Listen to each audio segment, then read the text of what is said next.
President Joe Biden recently stirred up a conversation with his comments about the Second Amendment and the ownership of cannons. In a speech, Biden asserted that the Second Amendment, as originally written, did not allow individuals to own cannons. This claim has sparked debates among historians, legal experts, and the general public. Biden's statement was made in the context of advocating for stricter gun control measures. However, this claim was met with immediate backlash from those who pointed out historical inaccuracies. Critics argue that Biden's remarks oversimplify the complex history of gun ownership in America. This essay will delve into the factual inaccuracies of Biden's statement and discuss the broader implications of misinformation from political leaders. To understand the debate, it's essential to look at the historical context of firearm and cannon ownership in early America.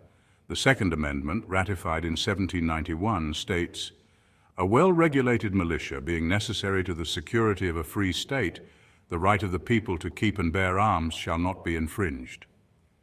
During the Revolutionary War and the early years of the Republic, the ownership of firearms was commonplace. Militia members, who were ordinary citizens, were expected to supply their own weapons, which often included muskets, rifles, and yes, even cannons. These privately owned arms were crucial for the defense against British forces and other threats. The concept of a well-regulated militia implied that citizens would be adequately armed to defend their communities. Historical records indicate that private ownership of cannons was never prohibited. There are several notable examples of private ownership and use of cannons in early American history. One of the most prominent is the case of privateers during the Revolutionary War and the War of 1812.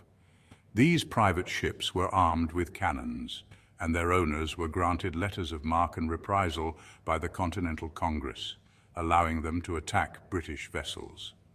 Privateers played a significant role in the war effort, with approximately 200 privateers seizing over 1,000 British ships during the War of 1812. Another example comes from land-based militias, where local militias owned cannons funded and maintained by private citizens. Additionally, historical records show that some wealthy individuals owned cannons for personal use. The notion that cannon ownership was strictly regulated or prohibited does not hold up against these historical examples. There are several instances of private armies using cannons. Citizens formed their own military units, usually termed legions, that included artillery units. Charles Dabney of Virginia had enough cannons of his own in private hands that he was able to equip a complete artillery unit. On the 28th of October, 1801, for example, Thaddeus Rice, John Hastings, James Godfrey, Reuben Rice, and others incorporated a private artillery company in St. Albans, Vermont. On the 3rd of November of the following year, 40 individuals did likewise in Shrewsbury, Rutland County. There are plenty of other examples. Biden's false statements concerning the Second Amendment are indicative of the left's total disregard for our founding documents. When public figures spread false information in hopes of furthering a political agenda, it erodes the trust of the American people in their government. This erosion of trust can lead to increased polarization and cynicism among the populace. Misinformation also has practical consequences for policy making.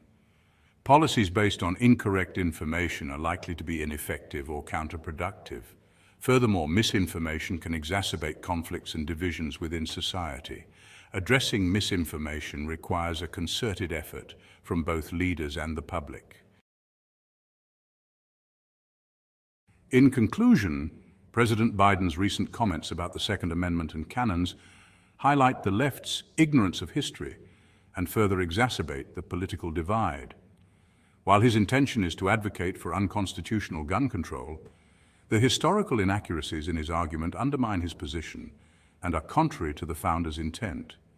Historical evidence clearly shows that private ownership and use of cannons were not only legal, but also common in early America.